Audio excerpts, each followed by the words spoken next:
හයි එලෙවල්ස් වෙනද වගේම මම අදත් ඔයාලට ෆිසික්ස් පාඩමක් ගෙනාවා. ඉතින් වැඩිය කතා බා ඕනේ නෑ.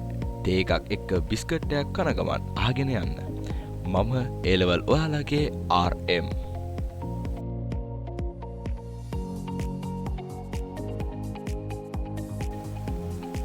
ඉතින් හැමෝටම සුබ දවසක්. අද අපි සාකච්ඡා කරන්නේ ගුරුත්වය යටතේ සිරස් චලිතය කියන පාඩම.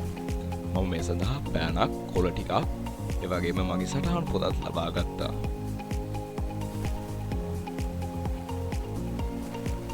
පාඩමේ නම තමයි ගුරුත්වය යටතේ සිරස් චලිතය. නිව්ටන්ගේ සාර්වත්ත ගුරුත්වාකර්ෂණ නියමයට අනුව විශ්වයේ පවතින ඕනෑම ස්කන්ධ දෙකක් අතර අන්‍යෝන්‍ය ආකර්ෂණ බලයක් පවතී. මගේ දැන් උත්තර දැන් තියෙන රූප සටහනෙන් පැහැදිලි වෙලා තියෙන්නේ දැන් ඒ මම F සමානයි G capital G capital M simple M බෙදීම R වර්ගය කියන එකෙන් තමයි අන්‍යෝන්‍ය සම්බන්ධතාවය කියන්නේ නිව්ටන් මේ ඉදිරිපත් කළ තියෙන එක තමයි පැහැදිලි වෙලා තියෙන්නේ. මෙහි G යනු නියතයක් වන අතර එහි වටිනාකම 6.67 වැඩි කිරීම 10^11ක් වේ. එබැවින් සාමාන්‍ය ස්කන්ධයක් අතර ගොඩනැගෙන ආකර්ෂණ බලය කුඩා වේ. නමුත් පෘථිවිය වැනි විශාල ස්කන්ධ සැලකීමේදී ඒ අවට පවතින ස්කන්ධ මත සැලකිය යුතු විශාල බලයක් ඇතිවන බව පහත පරිදි පෙන්වා දෙන්න පුළුවන්. එමු පල්ලෙහා තියෙන රූප සටහනේ විදියට ගත්තම මේ ඇති R සමාන 6.අතර වැඩි කිරීම 10.6 මීටර කියන එකයි අර M කැපිටල් M සමාන 6 වැඩි කිරීම 10.24 කිලෝග්‍රෑම් කියන එකයි ගත්තා. ඒක අපි අරගෙන ඒක ආදේශ කරනවා නිව්ටන්ගේ අපි කලින් ගත්ත සමීකරණය. ගත්තා ඒක දැම්මහම F සමානයි 19.6ක් නිව්ටන් කියලා එනවා. එතනින් පැහැදිලි වෙන්නේ ඒක තමයි. ඊට පස්සේ ඊළඟ එක ගත්තාම මෙම 2 kg මත ක්‍රියා කරන බලයට සමාන ප්‍රතිවිරුද්ධ බලයක් පෘථිවිය මත ක්‍රියාත්මක වන අතර ඒ අනුව 2 kg ස්කන්ධය සහ පෘථිවියේ ත්වරණය පහත පරිදි ගණනය කරන්න පුළුවන්. ඒ පල්ලෙහා මම දාලා තියෙන රූප සටහනේ තියෙන්නේ 2 kg ස්කන්ධය මේ ඒ ගෝලයේ වෙත ඒ කියන්නේ පෘථිවිය දෙස ඇදී එන එක. ආසන්න පෘථිවියේ බර 6 වැඩි කිරීම 10.24ක් කියලා දිනවා. දැන් අර වගේ සමාන m දැම්මම ආසන්න වශයෙන් ගුරුත්ව ත්වරණය ලෙස 9.8යි m ශ්‍රේණි දෙකක් විදියට ලැබෙනවා. ඊට පස්සේ ඒ අනුව පෙනී යන්නේ පෘථිවියේ ආසන්නයේ පවතින ඕනෑම ස්කන්ධයක් මුදාහල විටදී එය පෘථිවියේ දෙසට 9.8යි m ශ්‍රේණි දෙක ත්වරණයෙන් පැමිණෙන අතර පෘථිවියේ ඒ දෙසට ගමන් කිරීමක් සිදු නොකරන බව. පෘථිවියේ දෙසට ගමන් කරන්නේ නැහැ. හැම එකක්ම පැමිණෙනවා තමයි. නමුත් පෘථිවියට යන්නේ නැහැ. ගැටලුව විසඳීමේ පහසුව සඳහා පෘථිවිය අවට අතහරින මේ ස්කන්ධය පෘථිවිය දෙසට පැමිණෙන ත්වරණය 10 m දෙකක් ලෙස ගන්නවා. පල්ලෙහා තියෙන පෘථිවිය ආසන්නයේ නිශ්චලතාවයෙන් අතහරින වස්තුවක් තත්පර 3ක කාලයක් අවසානයේදී ලබා ගන්නා ප්‍රවේගයත් විස්ථාපනයක් පාද පරිදි සෙවිය හැකියි. හොඳ මේ කොලයක් අරගෙන මම ඒක පොඩක් ඔප්පු කරලා පොඩක් පෙන්නන්න. ගන්නේ මම කියන මේ ගාන හදන විදිය. මෙයාගේ මුලින්ම රූප සමයක් ඇඳ ගන්නවා. දැන් මම රූප සමය ඇඳලා තියෙන්නේ. ඒකට අපි දැන් පල්ලෙහාට හොයා ගන්න ඕන අවසාන ප්‍රවේගයෙන් v = u ධන at කියලා දැම්මහම සමීකරණය යෙදුවාම පල්ලෙහාට ඊතල දාන්න ඕනේ. දැම්මම v නේ අපි ගන්න v දානවා. u වලට බිඳුව දානවා. මොකද ආරම්භක ප්‍රවේගي බිඳුවේ හින්දා ගුරුත්ව ත්වරණය 10 දානවා ඒ වලට. ඒක වැඩි කරනවා 3. ඊට පස්සේ අපිට v කියනවා 3.30 m ශ්‍රේණි එකක් කියලා. ඊට පස්සේ අපි සිදු කරන විස්ථාපනය සොයා ගන්න ඕනේ. ඒකට s = ut ධන භාගයයි at වර්ග සමීකරණයට අපි යොදනවා. ඒදී s දානවා. ඊට පස්සේ ut u බිඳුවේ හින්දා ut බිඳුවයි. ධන භාගයයි 10 වැඩි කිරීම 10 වැඩි කිරීම 3.2 බලය. කියන්නේ 3 වර්ගය. ඒක එතෙන්ද දුන්නා 5 වැඩි කිරීම නම් 45 මීටර 45ක් ඒ වෙනකොට වැටෙනවා.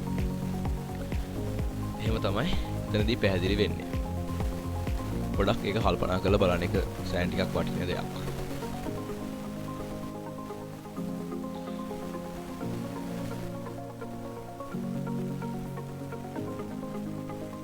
හරි. ඊට පස්සේ ගත්තොත් පෘථිවි පෘෂ්ඨයට මදක් ඉහළින් ගුරුත්වයේ යටතේ අතහරින වස්තුවක් නිශ්චලතාවයෙන් චලිතය ආරම්භ කරගන්නේ නම් එක් තප්පරය තුළ සිදු කරන විස්ථාපනයන් සහ ප්‍රවේගයන් සෙවන එක. මේ විදිහට සමාන ut ධන භාගය at වර්ග සමීකරණ දැම්මම එක තප්පරවලදී සිදු කරන විස්ථාපනයන් තමයි මම මේ විදිහට ඔප්පු කරලා තියෙන්නේ. ඒක ඕකට පැහැදිලි වෙනවා කියලා මම හිතනවා. ඒදී මේ එක් තප්පරේ පොළොවට මේ වස්තු යන විසිදු කරන විස්ථාපනය මම මේ රූප සටහනේ දක්වලා තියෙනවා. මේකෙන් තමයි අර ඔයගොල්ලෝ කියන 1 අණු 5 අණු 1 අණු 3 අණු 5 අණු 7 අණු 9 අණු කියන 9 කියන අනුපාතයන් ලැබෙන්නේ මෙන්න මේකෙන් තමයි.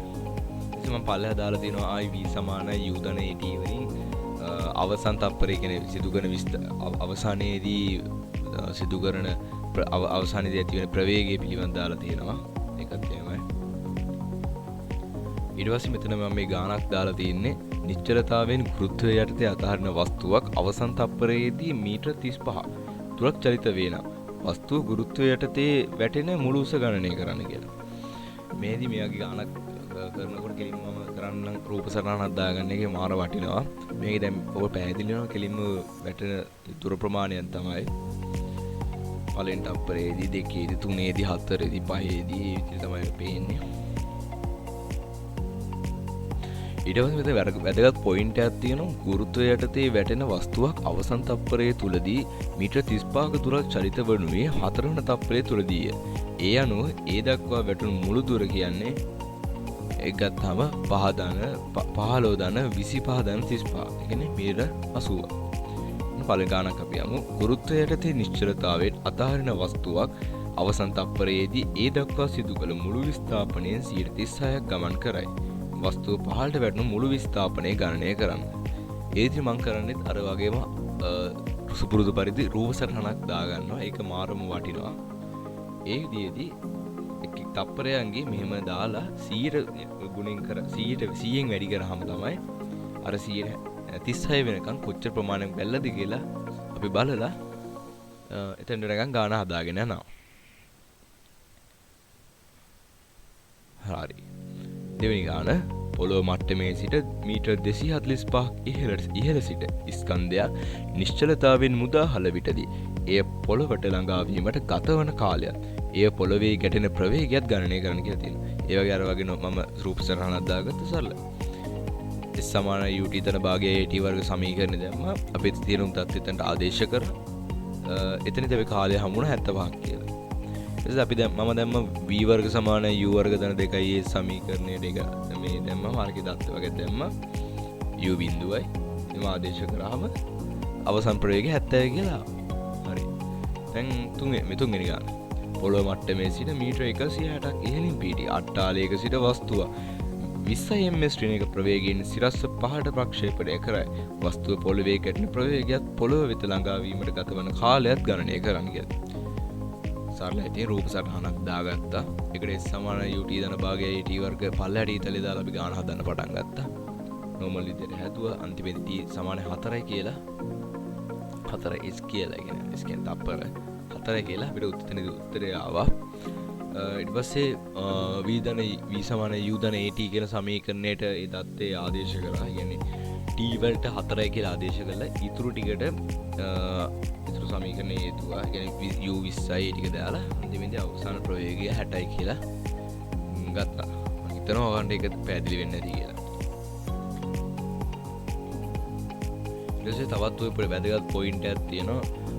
වස්තුවක් මත සිට වස්තුව පොළොව මත සිට ඉහළට ප්‍රක්ෂේපණය කළ විටදී ඒ ගුරුත්වජ මන්දනයෙන් ඉහළට ගමන් කර නිශ්චලතාවයෙන් එනම් ඒ පහළට ඒ ඉහළට ගමන් කරනුයේ සෑම තත්පරයකදීම ප්‍රවේගය 10 ms ශ්‍රේණියකින් අඩු වෙන පරිදි. කියන්නේ පොළොවේ දැන් උඩට යනකොට ගුරුත්ව ත්වරණයේ හින්දා අඩු වෙනවා. කියන්නේ මන්දනයක් ඇති වෙනවා. ওই ප්‍රූෆ් සටහනේ පැහැදිලි වෙන්නේ ඒක තමයි. 40 30 20 10 අන්තිමේදී බිඳුව වෙනවා. එතන වැදගත් පොයින්ට් එකක් තියෙනවා. ගුරුත්වය යටතේ සිරස් චලිතය සඳහා චලිත සමීකරණ යෙදීමේදී චලිත සමීකරණ සෑම විටම එක් දිශාවක් තෝරා ගනිමින් යොදනු ලබයි. එක් දිශාවකට පවතින දාශික ධන ලෙසත් අනෙක් දිශාවට පවතින දාශික ඍණ ලෙසත් ගනු ලබනවා. ඒක තමයි ඉතින් පැහැදිලි වෙන්නේ. ඊට පස්සේ ඊළඟ ගාන තියෙනවා. පොළොව මට්ටමේ සිට වස්තුවක් සිරස්ව ඉහළට 50 ms ශ්‍රේණියක ප්‍රවේගයෙන් ප්‍රක්ෂේපණය කරන්නේ නම් ඒ ළඟා වන උපරිම උස ළඟා වීමට ගත වන කාලයත් සොයන්න කියලා තියෙනවා. රූප සටහනක් දාගත්තා. v = u ධන at කියන සමීකරණයට අපි ආදේශ කරා t කියලා t 5යි කියලා ආවා. v වර්ග සමානයි u වර්ග ධන 2යි ඒ සමීකරණයට ඒක ආදේශ කරා. ඊට පස්සේ s කීයද 125 මීටර කියලා උත්තරය ආවා. ඊළඟ ගාන ගත්තොත් පොළොව මට්ටමේ සිට 60 ms ශ්‍රේණියක ප්‍රවේගයෙන් වස්තුවක් සිරස්ව ඉහළට ප්‍රක්ෂේපණය කළ විට සිරස්ව ඉහළට කළ විටදී ඒ ළඟා වන උපරිම උස ළඟා වීමට ගතවන කාලය සොයන කියලා තියෙනවා. අර මං කරන නෝමල් දේ තමයි රූප සටහන දාගත්ත ගමන් වැඩේ තේරෙනවා මොකද කරන්න ඕනේ කියලා. දත්ත ටික ලකුණු කරා වීදන v සමාන යුදන ට ආදේශ කරා. ඊපස්සේ කියන්නේ මේක කාලය තාම අවශ්‍ය නැහැ. ඊට ඊළඟට අපිට ඕනේ විස්ථාපන මේ h කියන විස්ථාපනයනේ. ඒකට අපි v වර්ග සමාන u වර්ග දැන් 2 s දාලා s වලට h දාලා ගත්තාම මීටර 180ක් කියලා. ඊළඟ ගාන වස්තුවක් පොළොව මට්ටමේ සිට සිරස්ව ඉහළට 40 ms ශ්‍රේණික ප්‍රවේගයෙන් ප්‍රක්ෂේපණය කරයි. වස්තුව ළඟා වන උපරිම උස ළඟා වීමට ගතවන කාලයත් සොයන්න කියලා තියෙනවා. ඊටසේ වස්තුව පොළොව වෙත ළඟා වීමට ගතවන කාලය පොළොවේ ගැටෙන ප්‍රවේගයත් ගණනය කරන්න කියලා තියෙනවා. නෝමල් පරිදි රූප සටහන දාගත්තා. දාත ටික ලකුණු කරා. මම මෙතන a ඉඳන් b කියලා ගත්තොත් ඒ වල ඉඳන් b වලට දාගත්තා. ඉතින් v වර්ග සමාන u වර්ග ධන 2 s දාගත් එතනදී ඒකට s වලට 80 කියලා දත් ටික ආදේශ කරාම එතනදී උත්තරය එනවා. ඊට පස්සේ එතනදීම v සමාන u ධන at දැම්මාම එතනදී v බිඳුවයි ඒ ආදේශ කරාම t වලට උත්තරය 4යි කියලා. අපි දෙවෙනි ගාන තවත් පොඩි රූප සටහනක් දාගත්තා. අරකේ තියෙන දත්ත ටිකම ලකුණු කරගෙන එතනදී s සමානයි ut ධන භාගයයි at වර්ග වලට ආදේශ කරාම එතනදී t2 අර අපි මුලින්ම හෙව්වේ t1 කාලේ අතන t2 හෙව්වාම එතනදී තප්පර 4ක් කියලා ආවා. එතනදීම අපිට අවසන් ප්‍රවේගය හොයාගන්න එපා. ඒක හොයාගන්න v සමානයි u ධන at ට ආදේශ කරාම ප්‍රවේගය 40යි කියලා ආවා. හරි තේරුණානේ?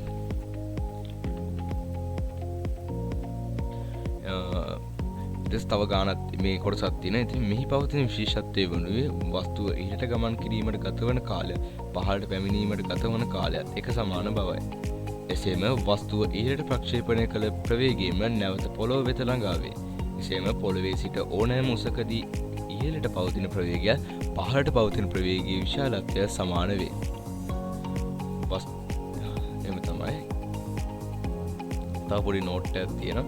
වස්තුවක් පොළොවේ සිට ඉහළට ප්‍රක්ෂේපණය කළ විටදී සිරස්ව ඉහළට ගමන් කිරීම පහළට ගමන් කිරීම එකම තොරණයෙන් විශාලත්වයෙන් සිදුවන බැවින් තොරණේ දිශාවද සිරස්ව පහළටම පිහිටන නිසාවෙන් පතේ සරල රේඛීය වීමත් තොරණේ නියත වීමත් යන සරල රේඛීය චලිත සමීකරණ යෙදීමේදී අවශ්‍යතා දෙකම තෘප්ත වෙනවා. එබැවින් සම්පූර්ණ චලිතය සඳහා චලිත සමීකරණයේ යෙදිය හැකිය. ඒ කියන්නේ මුළු සම්පූර්ණ චලිතය සඳහාම චලිතයේ මේ එක සමීකරණයක් දාන්න පුළුවන් කියලා කියනවා. ඒ කියන්නේ මේ සමාන ut ධන භාගය at වර්ග මෙතන දැම්මහම සම්පූර්ණයටම චලිත සමීකරණ දාලා කෙලින්ම උත්තරේ ගන්න පුළුවන්.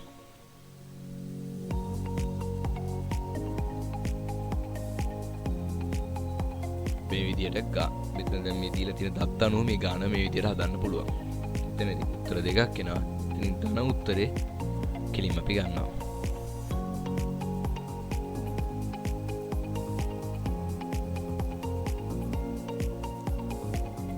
හරි. ඊළඟ ගාන ගත්තොත් වස්තුවක් පොළොව මට්ටමේ සිට 80 ms ශ්‍රේණික ප්‍රවේගයෙන් සිරස්ව ඉහළට ප්‍රක්ෂේපණය කරනවා. වස්තුව නැවත පොළොව වෙත ළඟා වීමට ගතවන කාලය හෙවත් ව්‍යාසර කාලය ගණනය කරන්න කියලා කියනවා. එහිදී s සමානයි ut ධන භාගයයි at වර්ග අර සමීකරණය දැම්මා. අර වගේ ඉතින් පොඩි රූප සටහන දැත්තන දෝ රූප සටහන දාගන්න එක මාර වටිනවා. ඒක දාගෙන ඇඳගත්තා ගාන හැදුවා. අර වගේ ආදේශ කරා උත්තර දෙකක් ආවා. අරක බිඳුව එක වැඩක් නැහැ නේ කරන්න බෑනේ. t සමාන ධන උත්තරය ගත්තා 16. ඉතින් උත්තරය එතනින් ගන්න පුළුවන්. රයිට්. තව ගානක් තියෙනවා. පුද්ගලයෙක් මීටර 100ක් උස අට්ටාලයක සිට වස්තුවක් සිරස්ව ඉහළට 40 ms ශ්‍රේණික ප්‍රවේගයෙන් ප්‍රක්ෂේපණය කරයි. වස්තුව නැවත පැමිණීමේදී අට්ටාලයේ නොගැටී පොළොව වෙත ළඟා වේන වස්තුව අට්ටාලයේ සිට ඉහළට ගමන් කරන උපරිම උසත් පොළොව වෙත ළඟා වීමට ගතවන ව්‍යාසර කාලය පොළොවේ ගැටෙන ප්‍රවේගයත් ගණනය කරන්න කියලා තියෙනවා.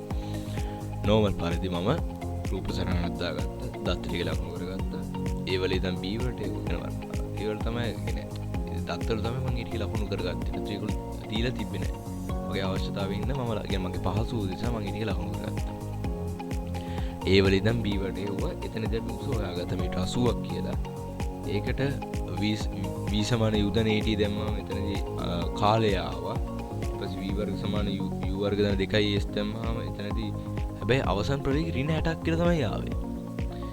ඒ ඉන්නේ ඒ ක්‍රමේ ටිකක් අර ඍණ ගණනක් ආවුණාට අපිට පුළුවන් v සමාන u ධන at දාලා ධන උත්තරේම ගන්න. මම එතනදී අර v සමාන u ධන at කියන එක ඒක දාන්න කියලා එතනදී රෙකමන්ඩ් කරනවා. මෙතනදී අර සම්පූර්ණ චලිතය සඳහා සමීකරණය දානවා කියන්නේ a වල ඉඳන් b ට b වල ඉඳන් c ට සම්පූර්ණ එක දැම්මොත් අතන උඩ කොටස ගන්න යට කොටසේ විස්ථාපන විතරයි ගන්න මීටර c විතරයි සම්පූර්ණ දැම්මම අන්න එතනදී කාලය සඳහා උත්තර දෙකක් එනවා. අපි එතනදී ගන්නේ ධන උත්තරේ විතරයි. මොකද ඍණ උත්තරයක් අරන් වැඩක් නැති හින්දා. ස්පල්ල ඡේදය කියලා තියෙන විදිහට වස්තුව පොළවේ වදින ප්‍රවේගය සෙවීමේදී v වර්ග සමාන u වර්ග ධන 2 ඒ සමීකරණය හෝ v සමාන u ධන at සමීකරණය යෙදී හැක. එහිදී සමීකරණයේ යෙදෙන දිශාව ඉහළට හෝ පහළට සාපේක්ෂ පොළවේ ගැටෙන ප්‍රවේගය ලැබේ. ඔබ සමීකරණය ඉහළට යොදන්නේ නම් පොළවේ ගැටෙන ප්‍රවේගය ඍණ ලෙසත් සමීකරණය පහළට යොදන්නේ නම් පොළවේ ගැටෙන ප්‍රවේගය ධන ලෙසත් දක්වනවා. ඒ විදිහට දාලා මම පැහැදිලි කරන තමයි මේ රූප සටහනක් දැම්මේ. ඊට පස්සේ සමීකරණ දෙක දැම්මම ඒන උත්තර දෙක තමයි දාලා තියෙන්නේ. ඊට තව අනිත් ගාන තමයි ලින්ගැට් එක සිට වස්තුවක් 30 ms ශ්‍රේණික ප්‍රවේගයෙන් ඉහළට ප්‍රක්ෂේපණය කරනු ලබන්නේ වස්තුව ඉහළට ගමන් කර ආපසු පැමිණීමේදී ලින්ගැට්ටේ සිට මීටර 135 පහළින් පිහිටි ජලය නැමැති ලින් පතුලේ පතිත වන ආකාරයට ලින්ගැට්ටේ සිට වස්තුව ළඟා වන උපරිම උසත් ලින් පතුලටම ළඟා වීමට ගත වන මුළු කාලය ලින් පතුලේ වදින ප්‍රවේගයත් ගණනය කරන්න. කියන්නේ උත්තර තුනක් මෙතන කියනවා. ඒ වල ඉඳන් b වලට හෙව්වා, ඊළඟ එකේ ඒ වල a b c හෙව්වා. ඒ කියන්නේ පළවෙනි එකේදී h හෙව්වා, දෙවෙනි එකේදී කාලය හෙව්වා ආදී විදිහට, තුන්වෙනි එකේදී අවසාන ප්‍රවේගය හෙව්වා. ඒ විදිහට ඒ ගාන හැදුවා අපි.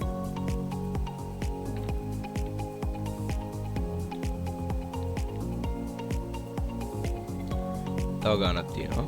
පොළොව මට්ටමේ සිට මීටර 120ක් ඉහළින් පිහිටි ගොඩනැගිල්ලක වහලේ කෙළවර සිටින පුද්ගලයෙකු 50 ms ශ්‍රේණික ප්‍රවේගයෙන් වස්තුවක් ඉහළට ප්‍රක්ෂේපණය කරයි.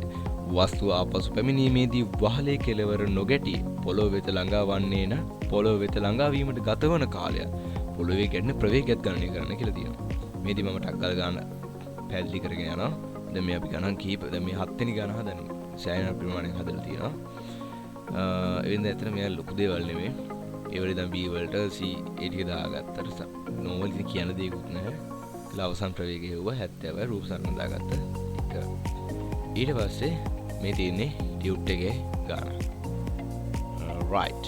මේව තමයි ඉතින් අද වැඩි. ඉතින් ඒ ලෙවල්ස් මේ වීඩියෝ එක මෙතනින් අවසానයි. මම හිතනවා ඔයාලා මේකෙන් දෙයක් ගන්න ඇති කියලා. එහෙනම් මම සමු ගන්නවා. හැමෝටම goodbye.